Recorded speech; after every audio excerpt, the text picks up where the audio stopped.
Right now on Tech Radio, more careless people. Hi, I'm Artemis. I am a computer-generated AI voice, and you're listening to Tech Radio. Every week online and on air with RT Radio, we bring you the latest in tech from Ireland and across the world. This is episode 1062, looking at the 7 biggest stories of the week, including the national security scandal in the US, new digital radio for Ireland, and we'll tell you why you can't believe your internet traffic stats. Plus, we'll find out more about what data smart devices gather and share when they call home with our guest, Dr Alan McGibney from the Nimbus Research Centre at Cork Institute of Technology. From techcentral.ie, this is Tech Radio with Dusty Rhodes and Niall Kitson. I'm Dusty. Joining me as always, our editor-in-chief, Niall Kitson. We have breaking news, literally as we're just starting to record on Thursday afternoon, that the massive High Court case with the founders of Web Summit has been settled. Remind me, Niall, who is suing who? Yeah, we have, 3 shareholders involved, 2 of which are suing Paddy Cosgrave. Mm-hmm. So we have Dara Hickey and David Kelly, who have, I think, 12% and 7% of Web Summit, respectively, suing Paddy Cosgrave. Look, if you want an account of what's happening, I believe there's a book out there called Drama Drives Engagement by Catherine Sands. Yeah, go read it. That will sort of give you the good background on it. And, you know, as we said, in the spirit of all good settlements, we don't know what was agreed on. Exactly. It's been well covered and stuff like that. The only thing that I noticed in the last day or two is at the start of the case, the judge went, I really recommend you sort this out yourself. And that's basically a judge going, if you come back in front of me with this stupid thing because you can't, agree between you, I'm going to make it painful for everybody. That's what the judge was saying. And today, settlement was reached. And as you say, we don't know the details. But I think the comment from Paddy Cosgrave was, yes, I'm very happy with it. And the other 2 were like, yeah, we're satisfied. Okay, that's as good as it gets. There you go. That's all we know. Listen, let's get on to the other big tech story of the week. And then, of course, the Signal messaging app, which is kind of like a super secret version of WhatsApp. Apparently, in the US government, they've been letting people in that they shouldn't. We've had journalists looking at what they're saying. Well, look, as you know, I follow US politics quite closely, and it is a world unto itself, full of intrigue and rage and all the sort of good stuff that keeps us attached. It is good drama, and it does drive engagement. So what has happened is, I mean, we're all familiar with Signal. Signal is a self-deleting messaging app. And what had happened was, some of the people involved in this will actually, it'll give you a chuckle. So we have Mike Waltz, who is the National Security Advisor to the Trump administration. There is Tulsi Gabbard, who is the head of national intelligence. Mm-hmm. We also have John Ratcliffe, who's the director of the CIA. And on top of that, we have Pete Hegseth, who is the Secretary of Defense. And we've got a couple of other people. There's no point in going into everybody that was in the chat. Big names. So what happened was that Mike Waltz set up a thread, a group chat on Signal, which, as we know, is a consumer messaging app, in which he added all said people, all of whom are very, very important indeed. Amongst the people he added, and we're not entirely sure why, although we suspect why, was one Jeffrey Goldberg, who is the editor-in-chief of The Atlantic, which is a fairly, highbrow magazine in the States. Wonderful tagline of no party or clique.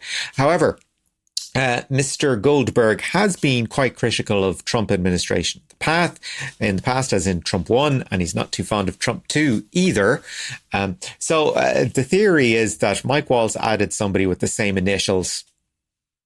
There's somebody else out there who really should have been in on this group chat that wasn't. Yeah. And what was happening in the group chat was you had these people back and forwarding on military action in Yemen. in particular attacks on the Houthis, who were, I suppose, interfering in passage of goods through the Suez Canal. And it's bad enough that you had people tic-tacking going, yeah, we should do this. Let's totes do this, with a side of, I don't think we should do this, but okay. Thanks to Vice President J.D. Vance, who was also in on the call. He was like, I'm not too sure about this, but look, I'll take your lead on it, I guess. Secretary Hegseth, who was like, yeah, and nobody's going to find out about this. Our operational security is locked down. Yeah, we're on special facepalm territory here. Of course, what happened was that a military action took place that was very successful by US standards. However, Mr. Goldberg had the entire conversation screen grabbed, as one should do, as a good journalist. And initially, he wrote an article saying, you know, I got texted these war plans. Here's what happened. I got added to a group chat. I thought it was like a hoax or something like that. Then people started talking, and I was like, oh, it's not actually a hoax. We better turn this into a story. And he certainly did. And in the story itself, he omitted certain parts of what was going on. There was a CIA agent operating undercover. Didn't name them. He didn't give out details of, you know, the operations, what equipment was being used, what times were involved, all that kind of thing. Then what happened was, after the story broke, basically the administration said, this is all a load of nonsense. You know, this is a load of hooey. Don't worry about it. The Atlantic, it's total rag. However, Waltz, Gabbard and John Ratcliffe were brought in front of the Senate Intelligence Committee on Wednesday. And Wednesday. And this was meant to be, this was something that was scheduled anyway. They had to go. They weren't brought in just because of this article or this glitch, as President Trump called it. And they were appropriately pummeled over what the heck was going on. And one of the questions Tulsi Gabbard was asked repeatedly was, is this information classified? Was the information that was published in The Atlantic classified? To which she said, no, this isn't a big deal. This information was not classified, which on one level is like, that's not a great deflection when you think about it, because you've just given license to somebody to publish all the messages. So what happened? They published all the messages, including, because Mike Waltz's initial thing was, oh, I don't know how this guy got in the chat. I think he hacked my phone, or my phone was hacked. You can see at the very start, the very first message, Mike Waltz has created a group and added you to it. Do you know what? They're not sending their best. No, they're not. I think it's interesting from a tech point of view, okay? Yeah. On this particular story. I mean, it's all politics and it's interesting, and especially for when you're not involved in it, you could say it's quite entertaining. But I think the lesson on a tech side of things is Signal is one of the most secure apps that you can get. It's encoded and all is encrypted. The messages self-delete and the whole thing. It's used a lot by political activists. It's used a lot by journalists. And as we can see, it's now being used by people at the very height of US government. But still, from the tech point of view, is the weakest point in the chain is the human being.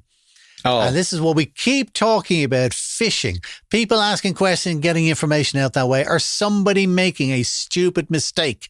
Somebody had a name similar to the editor of Atlantic magazine, and that's why he was added to the thing. I've done it before. I had a problem with somebody in a company, and I said, blah, blah, blah, blah, don't let that old bat hear about it. And I had an email back from the old bat going, less of the old bat, because I'd copied her in on the darn thing. So, not quite the extent of what we've been through this week. But it just goes to show, if you are looking after a company in security and the amount of data and stuff like that, it's so easy for a human to make a mistake. It is, yeah. And also an object lesson. Choose your services make sure that you're using secure devices. Yeah. And not personal devices. And you know, I can bet that Telegram is not an officially endorsed device for the US government. Signal is not. It's not allowed. Yeah, there you go. So I was right. I was taking a guess on that. There you go. Yeah. You can say that again. Oh, don't bother. Other news this week: Samsung Electronics. Now, one of the chief guys there has died suddenly. What happened to him, and who was he? Yeah, Hang John-hee. Only 63 years old, died of cardiac arrest. Mm-hmm. I mean, it's quite the shock. Kind of come out of nowhere. And at a time when Samsung really could do with some strong leadership. I mean, you know Samsung better than I do. How do you think the company is going to respond? Handle it. No how the problem. Share price is going to go? Or no problem. I'm sure the share price will dip because nobody likes bad news, and they especially don't like surprises. But it will recover. I was going to ask you because I don't know this guy at all, and I think it's funny because we know Steve Jobs is the person who came into my head. Okay, yeah, because Steve Jobs also died young, and I'm thinking about this guy also. It's kind of like when you get to that level.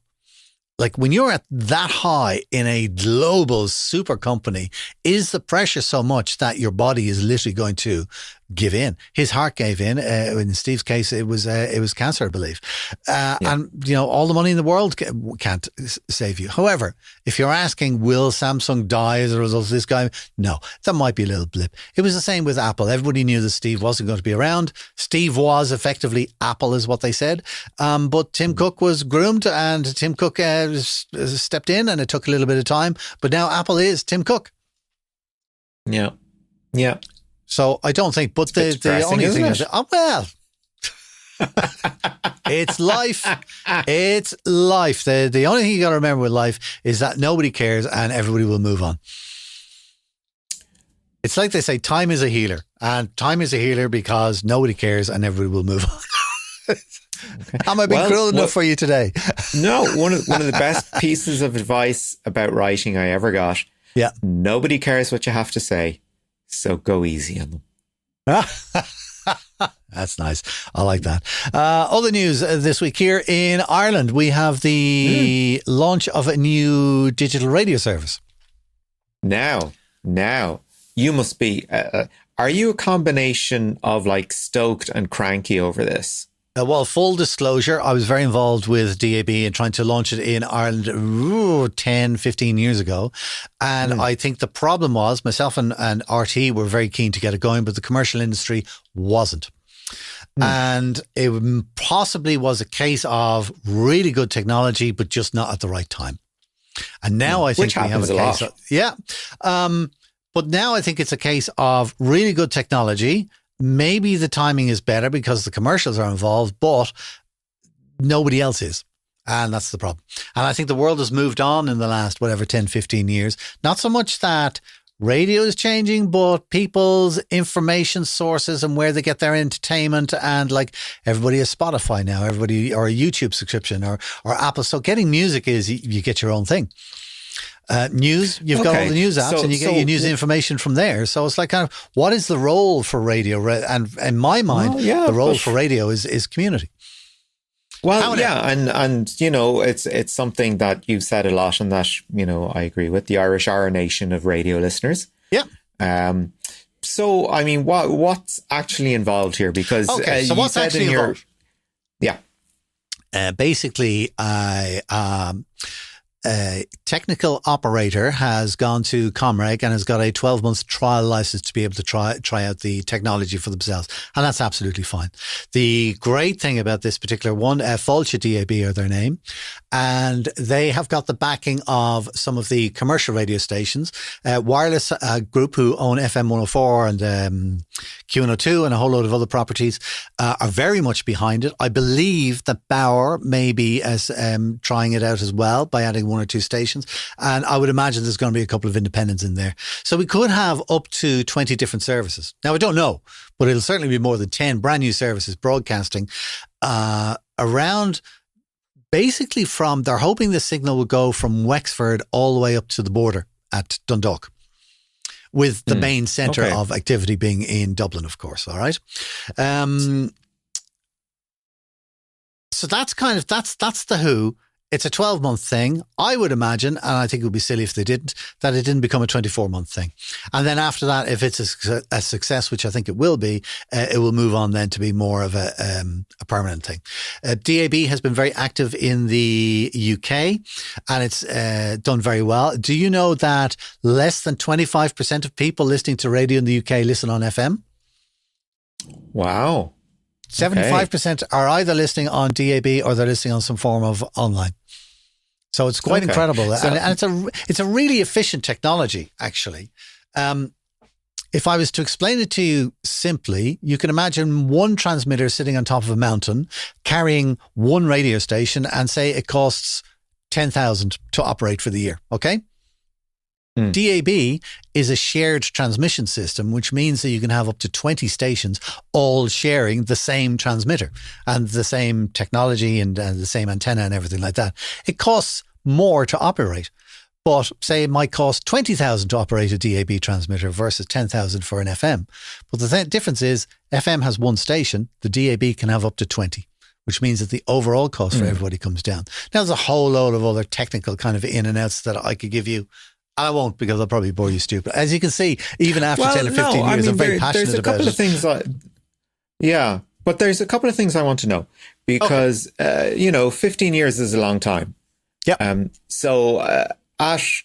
Back then when the original DAB trials were happening, wasn't there, RTE were handling the content, but was RTE also owning the back end as well, or had that been spun out into a separate company?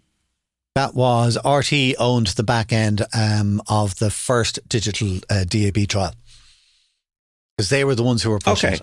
And then a second trial and a number of other smaller trials came that were operated by independent operators, of which I was involved with one of them. And they ran also for a number of years.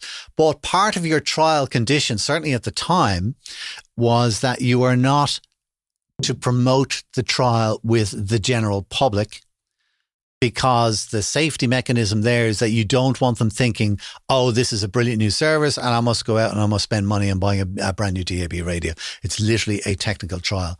And that's what this is. But I think the big difference between back when RTE started was DAB was very new. So there weren't very many DAB radios in the country. Whereas now, anybody who has bought a radio in the last maybe 10 or 15 years, there's probably a DAB switch on it. And certainly with any car that has been bought new in the last 5 years as part of a EU directive, there is DAB built into the car automatically. So I think now the radio stations are coming along because there is a base of potential listeners. Okay. Next question. So, this is DAB Plus, not DAB. So correct. Do I need to get a new radio? And what's the difference? The difference is that DAB Plus uses a much better encoding technique. So they're able to squeeze in, say, twice the amount of radio stations because the encoding rate is much lower, but you're still getting very high quality audio. You would need to have a DAB Plus enabled radio. The vast majority of radios sold in Ireland in the last number of years will be DAB Plus. If you bought a DAB radio maybe 10 years ago or 15 years ago, maybe it's not. So you might need to get a new one. But as I say, they are available. Currys haven't stopped selling DAB radios, even though there's been nothing on DAB for the last 5 years at least. You can go out, you can pick one up. They can be very cheap. I've picked up DAB radios for a tenner. All right. Right. You'll certainly get something very nice for 50 quid. You get something very, very nice for 100 quid. It's not a huge buy.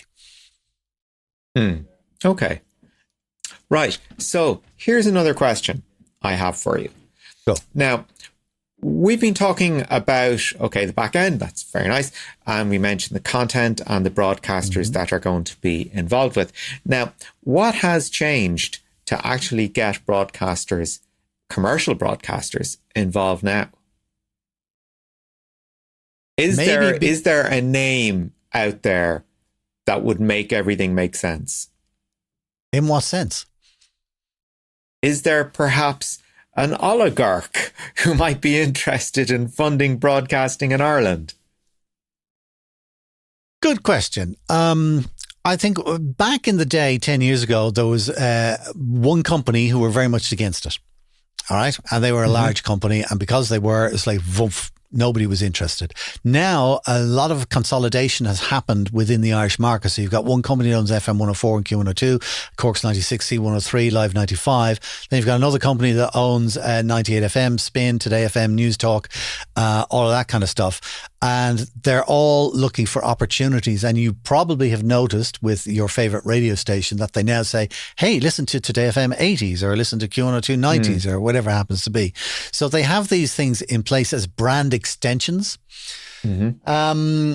And they are consolidating, and as a consolidated business, they're able to do more across a wider platform, and they're taking DAB in as part of their thing. So they're kind of thinking, because DAB, national DAB broadcasting is ridiculously cheap in Ireland. Okay. If you've got a full national multiplex, you can have 20 national radio stations, and the cost of broadcasting to the country will be negligible.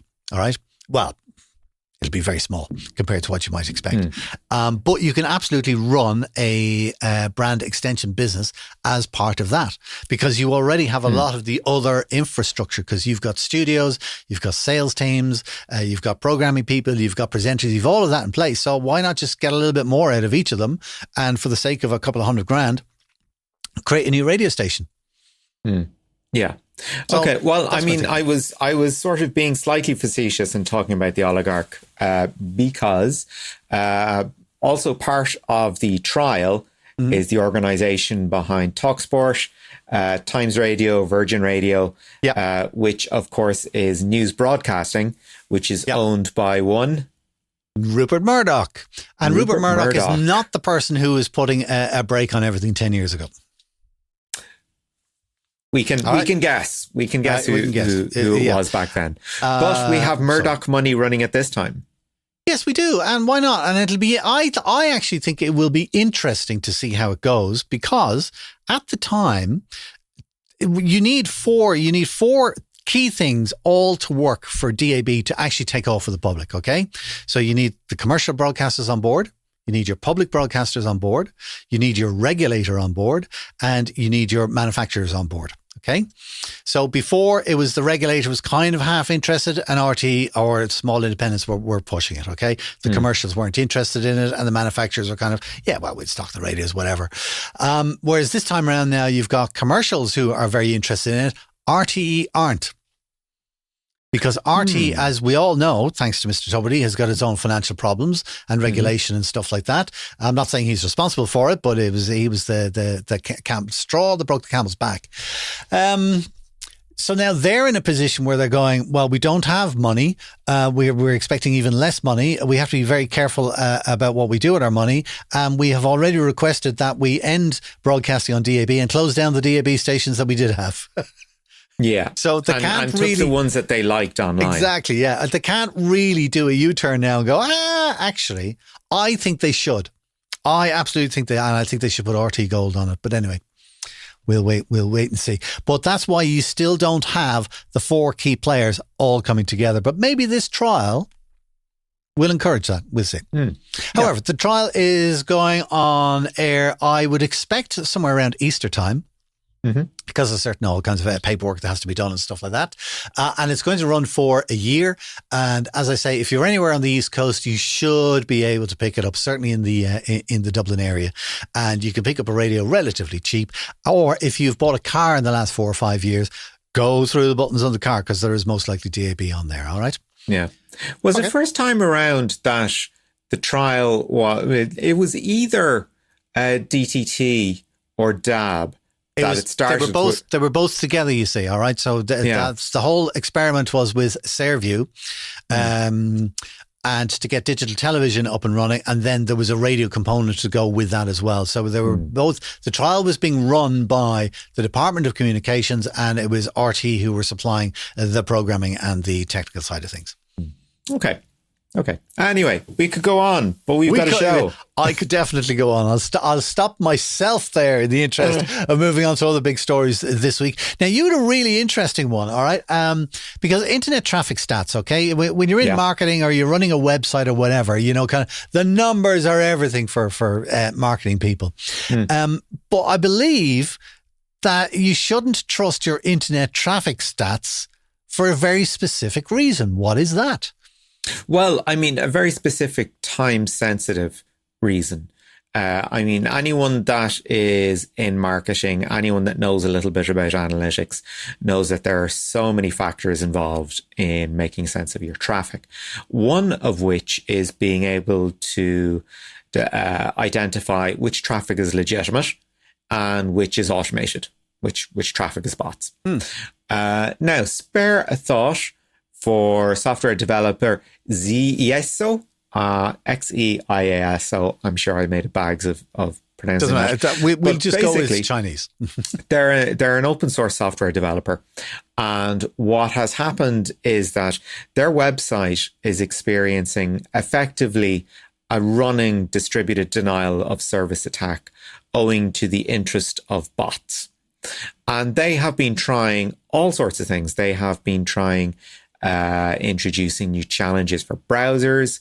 They've been trying challenges to get people to prove they're human. And they just keep having to change the goalposts to maintain the integrity of their website. So look, AI is being a scourge, not just in copyright, but also in web traffic as well, because everybody wants to train their AI on absolutely everything that's out there. And this is what's happening.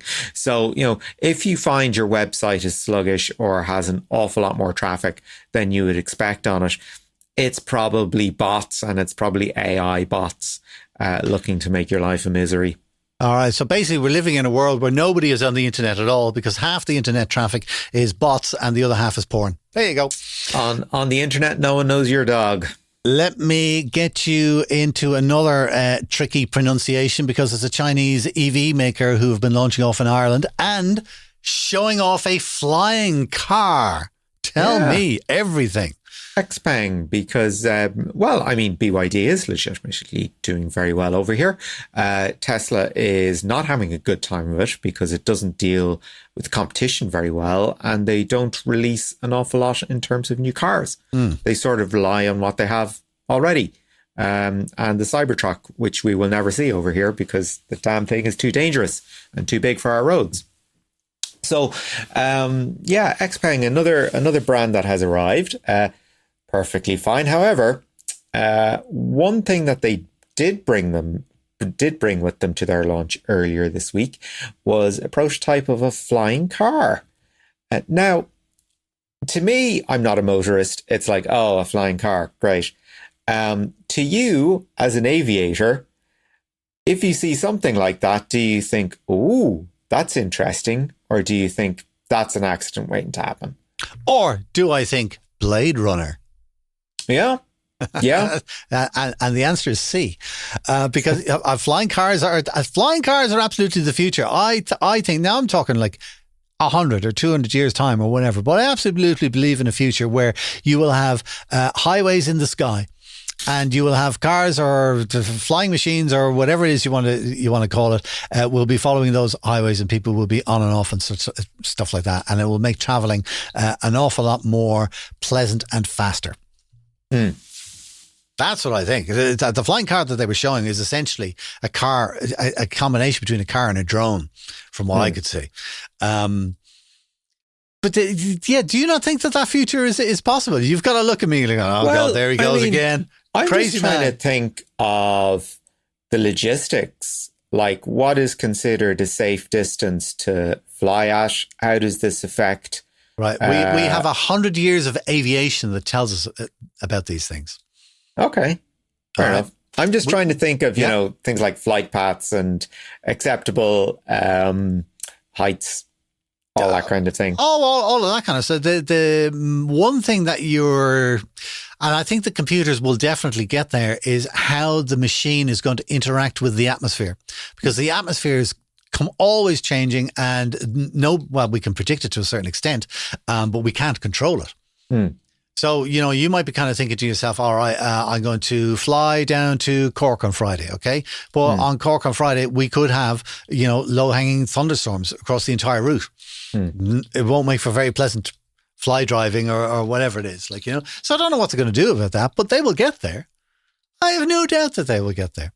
You're very sunny on this. Fair enough. I'm very sunny on this. I don't think it's not something that's going to happen maybe in our lifetime. But then again, or maybe at the end of our lifetime, it'll be starting to pick up. But I think it'll happen. I think it'll absolutely happen. Another thing that I think should happen or will happen is automated motorways. Because if we were able to adapt the actual motorway infrastructure that we have at the moment to take self-driving cars, where you could literally just get on the motorway and then you just sit back and watch a movie as you're driving down to Galway or whatever. I think that's absolutely there because it's a controlled environment. Nobody can jump on except at junctions, and you have to jump off at certain junctions and stuff like that. So that could be another. I'm normally the tin hat man, aren't I? Now I'm just a crazy man. You're all about blue skies this week. That's nice. All about blue skies. So anyway, I was delighted to see that car and to see them launching it in Ireland. And then the other thing about, you were talking about flying cars, we have drone delivery services now. It's true. Yeah. And one of the companies, Mana, just raised, I think, another $30 million, I think, this week. So there's certainly appetite. Yeah, so there certainly is. Very good. See what I did there? Last story this week. We're all used to AI generated images, and they have a certain look. You've got a story about that this week. Yeah, something that has really annoyed me as a fan of cinema and the craft of animation and the level of care and attention that goes into hand-drawn animation. So this is about Studio Ghibli. This is the studio behind Spirited Away, My Neighbor Totoro, Pom-Poko, Howl's Moving Castle, The Boy and the Heron. Iconic, beautiful stories, wonderful pieces of animation. And its founder has, came out in 2016, Hayao Miyazaki, and said on the subject of computer-generated imagery, I am utterly disgusted. If you really want to make creepy stuff, you can go ahead and do it. I would never wish to incorporate this technology into my work at all. I strongly feel this is an insult to life itself. Now, I'm going to add a caveat to that. I mean, not all of Ghibli's stuff is hand-rendered. There's a few little bits of CGI plopped in just to, give things a tweak at certain points, right? It's not, it's they don't do photorealistic motion capture or anything like that. So, they're things very much hand-drawn first, CGI to, make appropriate edits that can't be done by hand or would be too costly or take too long to do by hand. Now, with the release of OpenAI 4.0 images, they actually have a filter that can make any image look like it is being done by Studio Ghibli. Ah, that sounds very cool to me. No, to me, yes. I would consider this a betrayal and a vile misunderstanding of Ghibli's style and their values. I mean, I mentioned before that their animation is absolutely beautiful. It's stunning. And part of the experience is the kind of stories that go behind it as well. Sort of stories that engender a feeling of, purity and wonder, kind of a child's view of the world. To see that style debased and brought down to meme status, I think is just, it turns my stomach a bit, to be honest. And Sam Altman even converted his Twitter avatar into a Studio Ghibli version of himself. And I'm like, no, just, you jerk. I don't like it. I think it's disrespectful. Okay. Yeah. Well, there we go now, dear listener. This is what we have learned from today's podcast, is that Dusty's head is in the future and Niles is in the past. Old man. Yeah, I'm going to shake my fist at a cloud. The cloud that you're delighted about. No.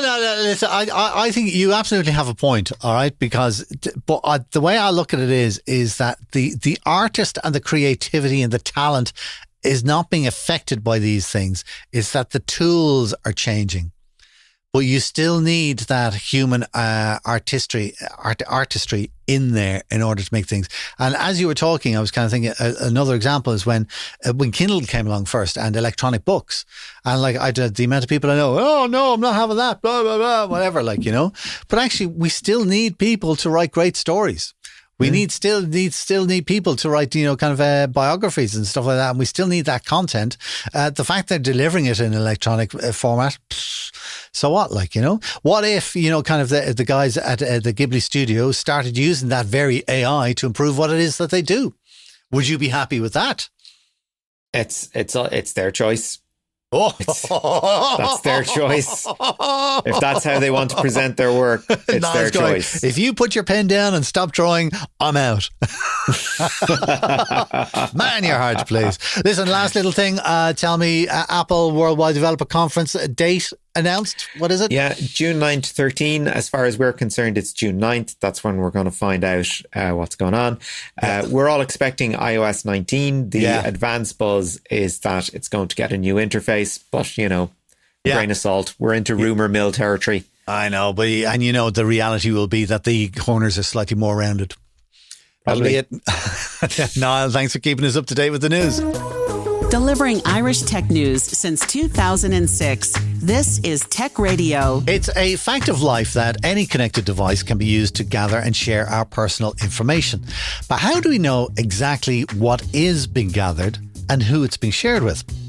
Knowing that Alexa is dubbing us into Amazon is one thing, but how about devices with branding that we're not sure of, that are running open source software that may or may not be up to date? Dr Alan McGibney from Cork Institute of Technology's Nimbus Research Centre has been looking at exactly that problem and what can be done to create a common standard which will make the Internet of Things more trustworthy. He had a chat with Niall Kitson earlier this week.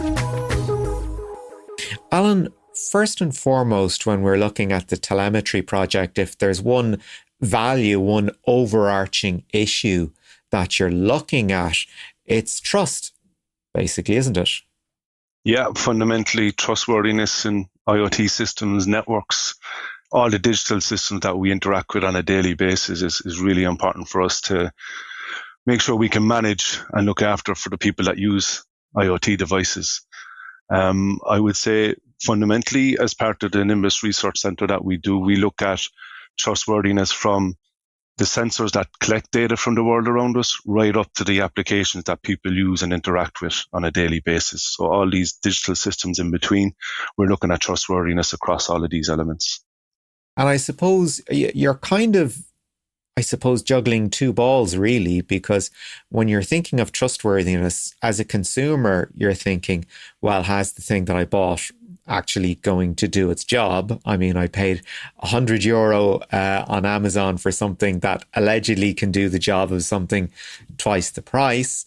And then on the other side, you've got, okay, well, is this thing going to be, calling home with information I don't necessarily want to give out about myself? So, how are you managing to juggle these two issues? Or indeed, do you just focus on one?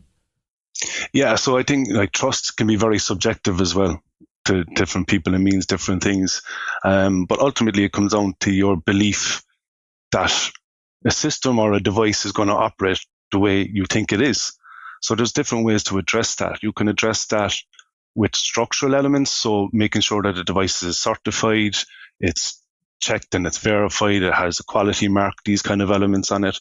And also then you can do it from the side of, okay, is it useful for me? Is it something that I need? Is it something that I believe is going to help me in whatever I need it in my application case? So it's trying to balance between two of them. So we look at it from both sides. So we look at it within the telemetry project from the design of these systems and how we show that these devices are trustworthy and secure.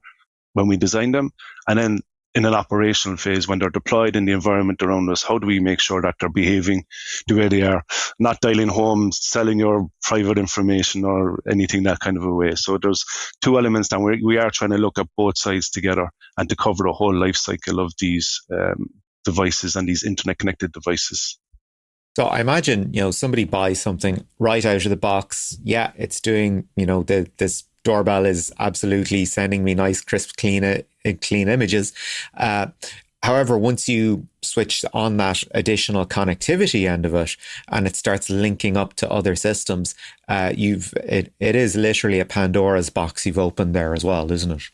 Yeah, absolutely. I mean, you can look at this doorbell, or you could look at this smart speaker, and you might see it in isolation, but really it's part of a much broader ecosystem, which is, the device itself, but the network that it connects to, maybe your home gateway or your router over the internet, the software that runs on it, the systems that uses the data that comes from these devices, and the applications then that you use on top of that to make whatever decisions, whether it's security related or just maybe checking the weather or whatever it might be. So it's a very complex combination of different elements that we have to look at from a testing and security perspective. And it's really challenging to cover that whole life cycle. So as part of the telemetry project, what we have is a set of tools or toolkits that address the different elements. And from an MTU perspective or a Nimbus perspective, we're looking at the kind of glue to bring these together. So how do we really take the outputs from all these testing tools and make sure that someone who's purchasing this device or using this device has a little bit of understanding and kind of transparency of how these systems are operating and are behaving in a way that they would expect, and essentially that can give trust and as they were designed for in the first place. And of course, when you're dealing with that common platform, you're kind of at the mercy of the, I suppose, the amount of expertise a manufacturer has, whether they're developing a proprietary system or looking at using open source software and adapting it to what they want. To what extent is this an issue in and of itself? Yeah, it's a big challenge because I think it's very rare now that you'd find an organization that would start their software development from scratch now. The open source really has kind of created this large environment where people can take different bits and pieces to combine to address bigger problems. But what's very challenging is to track that over time. So if we think about that, there's potentially 30 billion of these devices deployed in all around us by 2030. How are you going to track whether the software system that's on one is actually still on the one that's manufactured weeks or months later? It's very difficult to track. So there's tools called for software bill of materials. So it kind of tracks maybe, for example, firmware patches and updates and security vulnerabilities and how to do that. So as part of telemetry, we're trying to utilize these tools as an input to kind of assess the risk and the potential vulnerabilities that might appear as these devices become part of bigger components or bigger systems. And the issue of sort of issuing security patches and their frequency, is that something that you would be able to sort of compare across manufacturers and be able to see, okay, look, these guys are really quick with their patches. These guys over here, they're pushing out the same patch, but you might be waiting a couple of weeks later for it. Yeah, exactly. And using the software bill of materials, it allows you to have that traceability and that auditability of the way manufacturers are doing it. But also what we look at, how is this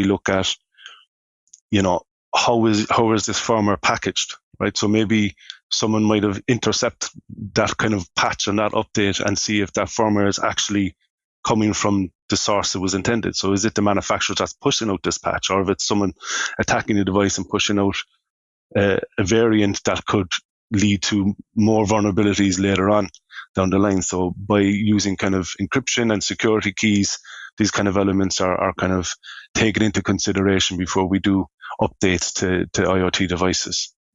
And of course, when you're talking about that common platform, you're looking at effectively developing profiles of people based on, facial recognition down to their taste in music.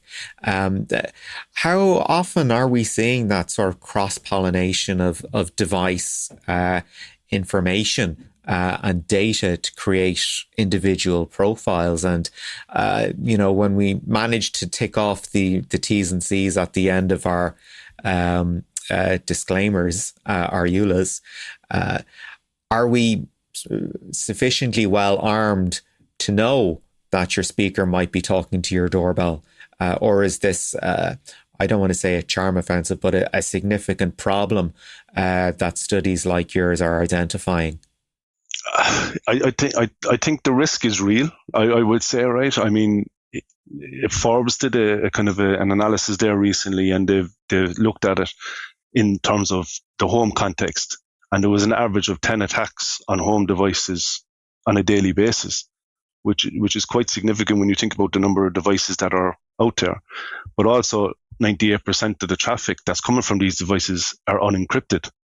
So that just opens huge risks and vulnerabilities in those devices, because anyone can sniff the networks, anyone can take that data and do whatever they want with it. So it's not necessarily the manufacturer or the provider of the IoT device that might take this data and do something with this data. This could be anybody, any attacker or hacker that may have an interest in any of these devices for other purposes, and they get these entry points, and this attack surface is much greater because of the scale of the devices that are being deployed and the differences between them. So there's a lot of variation between all these devices, so it's very complex to manage.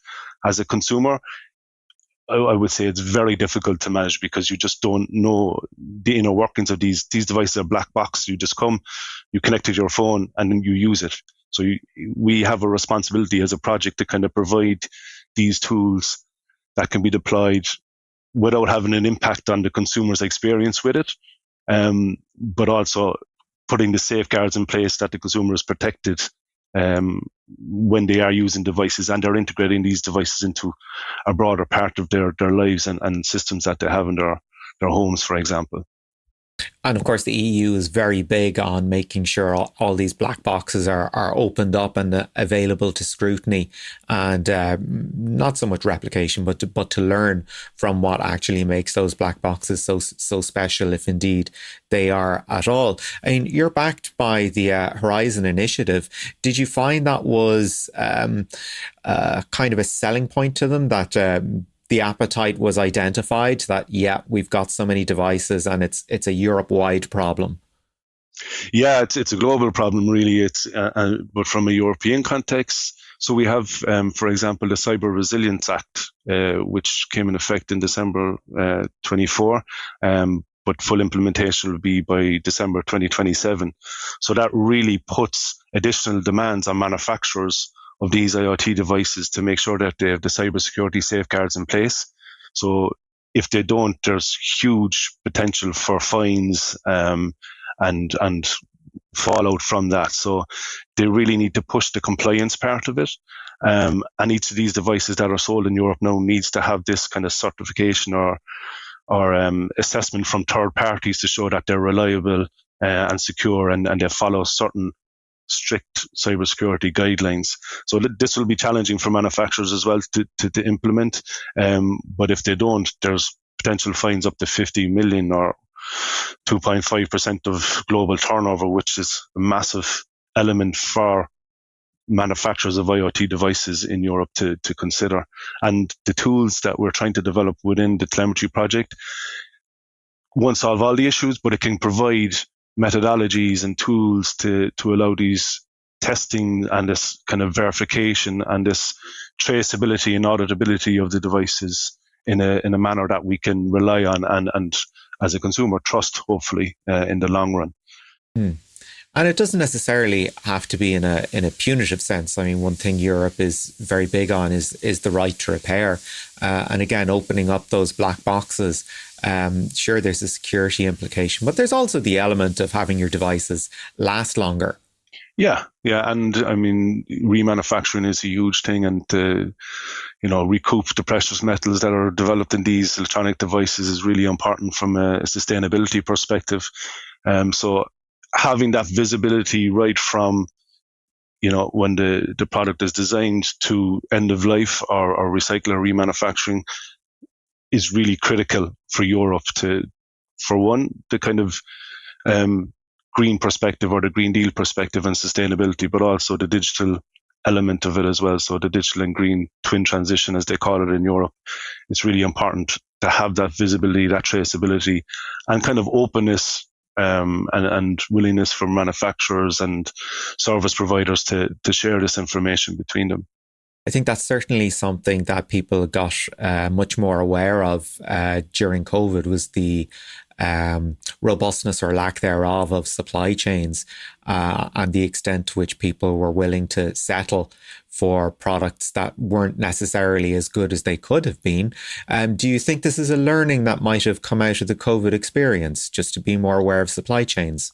I think it definitely brought it to the fore. And I think having really complex supply chains in the IoT sector and the different devices and the manufacturers, I think it does make it a very challenging. And there's a lot more research, for one, and a lot more emphasis on securing the supply chain piece of it now. And I think maybe COVID did play a part with that, just to highlight the challenges that are there and making supply chains more resilient and more robust. But I think it just adds that layer of complexity that makes it very difficult from a testing and IoT testing perspective as well, because an issue in one component of it can propagate across the supply chain then as well. So when you talk about visibility of a device being manufactured, but when it's part of this larger supply chain element, it makes it much more challenging to actually trace and identify those potential vulnerabilities and threats.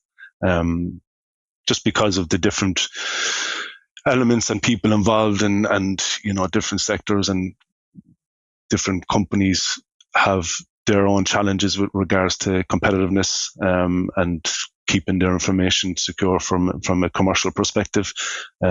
But we try to develop tools to allow them to share that information as well. That benefits both the consumers, the security, and obviously the robustness of the supply chain from a European perspective. So it's as much about retaining the trust in the hardware, the software, but also where they came from as well, to make sure that manufacturers aren't acting as an almost man in the middle to insert malware or something like that as well. Yeah, and sometimes unknown to themselves. As I said, if we're using open source components, they just may not be aware of potential vulnerabilities that are there. So we, from our own perspective and our contribution to the project, we're looking at this shared evidence piece. So we're using distributed ledger technology as a way to have this immutable record of actions, transactions, and things that happen between the supply chain, but also the testing tools, the use of the devices, maybe the behavior of those devices longer term. And all that can then inform how we manage these devices longer term, maybe policy based, how we secure them, how we make sure that they can be trustworthy over their lifetime. So that kind of shared evidence piece is quite important, and have that auditability as well. So if we want to certify these devices and make sure that done on a continuous basis, you need the information and the data about that to be secure and trustworthy in itself. And that was Dr. Alan McGibney of the Nimbus Research Centre. You can learn more about it at nimbus.cit.ie. That link is always in the show notes for you right now. This is Tech Radio with Dusty Rhodes and Niall Kitson. That's it for our show this week. Do check out some other stories that are online. We didn't have time to squeeze into the podcast. I know that the Web Summit will be there by the time the podcast goes out. What else have we got in there now? We've got Russia clamping down on VPNs. Shocker. Cyro has a big win in Europe. And musical chairs at Apple as its plans for Apple Intelligence go pear-shaped. You'll find all of those stories and more online at techcentral.ie. We'll be back again next Friday with a brand new show online and with RTE Radio 1 Extra, of course.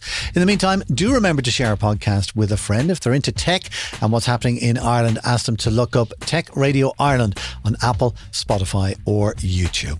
Until next time, from myself, Dusty Rhodes, and from Niall Kitson, thanks for listening. Take care.